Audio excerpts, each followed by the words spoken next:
Two men, both 54, same job, same paunch, same cholesterol panel. Both started running 3 days a week, 6 months ago, religiously. Rain, snow, Tuesday meetings, they showed up. One man's fasting glucose dropped from 112 to 94. His A1C is now in the green. The other man, fasting glucose, 113. A1C moved a grand total of 0.1 points. He's working harder than ever, and his pancreas hasn't gotten the memo. Same age, same cardio, wildly different metabolic outcomes. The difference isn't genetics. It isn't willpower. It isn't even diet. They eat almost identically. The difference is what they do in the other 23 hours a day, and specifically, what they do with one tissue in their body that controls roughly 80% of where your blood sugar actually goes.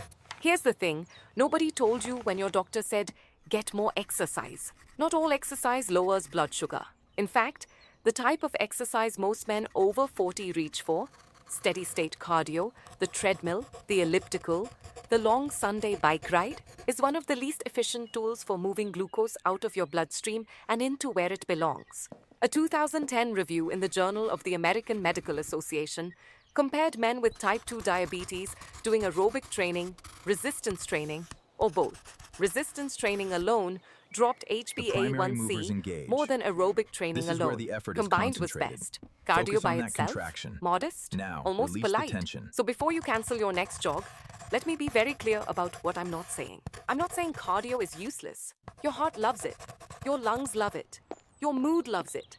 Cardio is excellent for cardio. What I'm saying is that if your goal is lower fasting glucose, lower A1C, fewer crashes at 3 p.m., and a pancreas that isn't running on fumes by age 60, cardio is not the lever you think it is. And in about 4 minutes, I'm going to tell you about a movement you can do sitting down, in slacks, at your desk, that in a 2022 study cut post-meal blood sugar by more than half. No sweat, no shower, no spandex? Stay with me. Let me show you what's actually happening when you run. When you do steady-state cardio, your muscles burn fuel. Yes, some of that fuel is glucose. But cardio is mostly a fat-burning system once you're past the first 10 minutes. Think of cardio as a slow-burning campfire. Steady, useful, but it sips fuel. It doesn't pull buckets of it from the bloodstream. Your blood sugar problem isn't a fuel-burning problem, it's a storage problem. Glucose floating in your bloodstream is glucose that has nowhere to go. And the warehouse where it's supposed to go, by far the biggest warehouse in your body, is skeletal muscle. About 80% of the glucose you absorb after a meal is meant to be stored in muscle as glycogen. Picture your muscle as a sponge. A big, dry sponge soaks up a spilled drink. A small saturated sponge just smears it around. Cardio doesn't grow the sponge. Cardio just wrings out a little water each time you run. Here's where it gets interesting. Resistance training. Lifting things heavy enough to be inconvenient grows the sponge.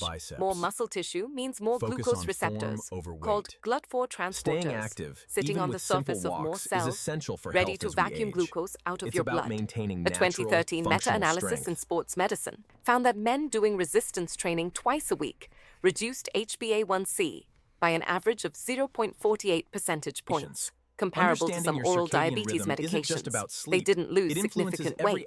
They didn't change their diet. They just got stronger. Read that again. They didn't burn the sugar off. They built the place to put it. This is why a guy who lifts twice a week and walks his dog will often have better blood sugar than a guy doing 5 spin classes a week. The lifter has a bigger warehouse. But here's the kicker. You don't even need a gym to access most of this. Walking after meals. Specifically, within 30 minutes of finishing your last bite. A 2013 study in diabetes care, led by Dr. Loretta DiPietro, found that 3 short walks of 15 minutes each, after meals, lowered post-meal blood sugar more effectively than a single 45-minute walk earlier in the day. Same total time. Wildly different result. The mechanism is almost stupidly simple. When you eat, glucose enters your bloodstream over the next 60 to 90 minutes. If you sit on the couch during that window, that glucose waits for insulin to come open the doors. Insulin gets stressed, sugar lingers, the curve spikes. If you walk during that window, even a casual stroll, your muscles open their doors mechanically. They don't wait for insulin. They pull glucose in directly because they need it for the walk. You're not exercising, you're intercepting. Think of it like a toll booth. Sitting after a meal funnels all the cars into one lane, and the booth operator, insulin, gets overwhelmed. Walking opens 4 more lanes that don't need the operator at all. Now, the thing I promised you at the top.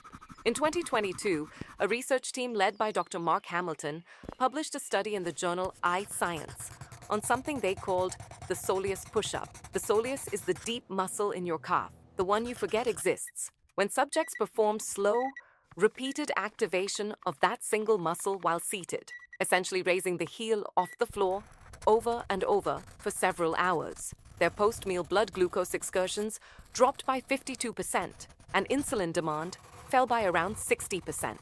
Sitting down, doing nothing visible, reading email, let that land. A muscle most men have never been introduced to, contracted gently while seated, did more for their glucose response than most people get from a gym session. The soleus is unique. It's roughly 88% slow-twitch oxidative fibers. It can contract for hours without fatiguing, and it preferentially burns glucose straight from the bloodstream without needing much insulin at all. It is essentially a metabolic relief valve hiding in plain sight in the back of your leg. Quick pause. Drop a comment. Where are you watching from? And what's the one thing about blood sugar you wish someone had explained to you 10 years ago? Now let's put this together. If you remember nothing else from this video, remember this hierarchy.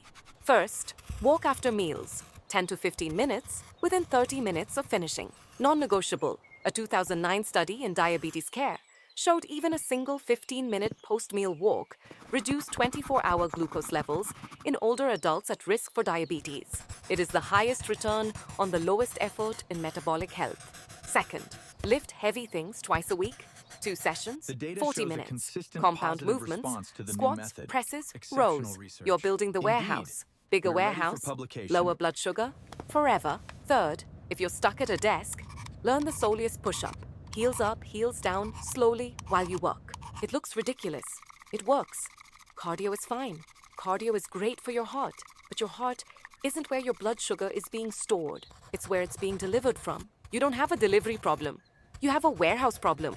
Run if you love it. Cycle if it clears your head. But stop expecting your treadmill to fix a metabolic situation that lives in the muscles you've been ignoring since 1998. Tomorrow morning, after breakfast, walk for 10 minutes. Tomorrow evening, after dinner, walk for 10 minutes. Do that for 7 days and watch your fasting glucose start to move. That's where the reset begins.